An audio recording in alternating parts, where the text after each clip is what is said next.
Hello friends, welcome to my channel Sushant. Today we are at the next topic, that is the endgame studies explained. We are at the 47th position of our topic.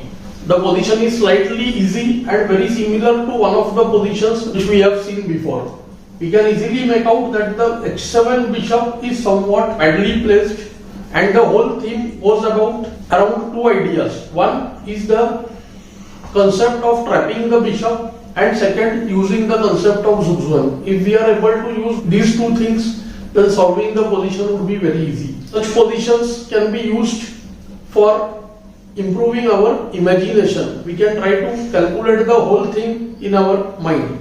Let's get started. First thing, we should note that it's very important to trap the bishop on h7 square itself. Once the bishop goes to g8, then even if the f5 pawn is lost, the bishop will be able to sacrifice itself for the pawn whenever it goes to f5 or f7. Thus, white has to start with the move king h6. If he does anything else like nh4, then we will see that the king will be able to go to f7 or f8. So firstly, we are trying to trap the bishop, and secondly, we are trying to push the king, keep it in the corner itself. So the only move king h6.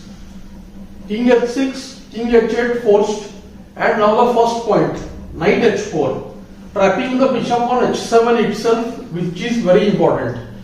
So now if bishop comes to g8, then knight g6 mates. So this position we'll try to imagine in our mind, and we'll try to play it at the end.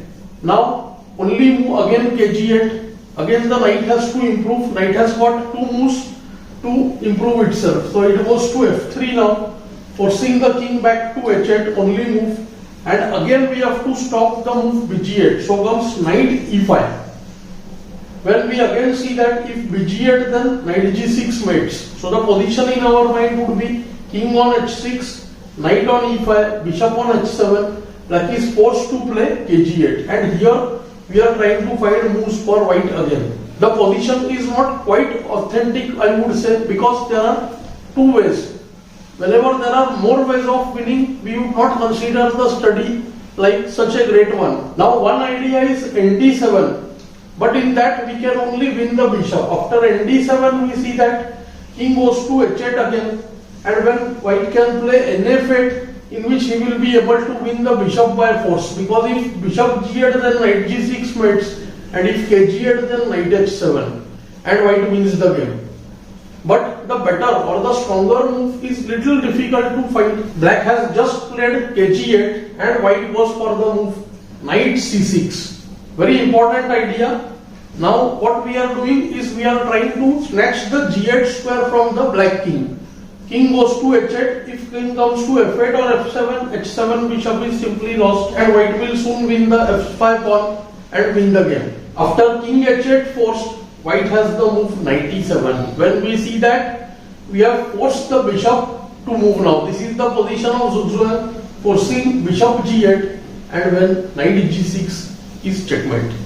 So in this way, we can try to develop our imagination without playing the moves on the board, and then at the end we play the moves and try to check whether our imagination was as accurate as when we play it on the board. Let's play the moves and see now. King h6, king h8, knight h4, bg8 of course allows knight g6 mate, so kg8 forced, knight f3. The knight is heading to a better place.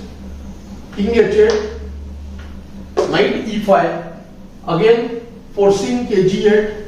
Here as I told you, knight d7, king h8, knight f8 also wins. Knight c6, king h8 forced. And now comes the move knight e7. This was the main idea.